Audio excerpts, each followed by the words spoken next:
గోవిందా అన్న నామంతో పిలిస్తే చాలు. వాడు కాదు, వాడి 7 తరాల వరకు రక్షణ లభిస్తుంది. నేను మీతో పరమసత్యం చెప్తున్నాను.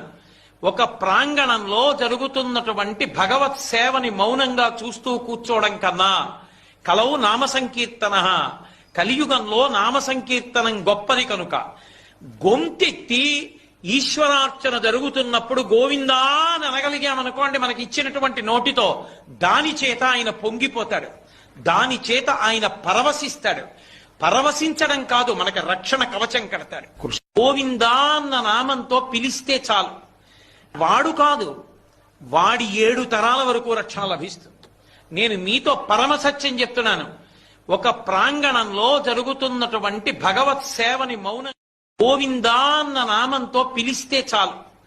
వాడు కాదు, వాడి 7 తరాల వరకు రక్షణ లభిస్తుంది. నేను మీతో పరమసత్యం చెప్తున్నాను. ఒక ప్రాంగణంలో జరుగుతున్నటువంటి భగవత్ సేవని మౌనంగా చూస్తూ కూర్చోవడం కన్నా కలవు నామ సంకీర్తన, కలియుగంలో నామ సంకీర్తన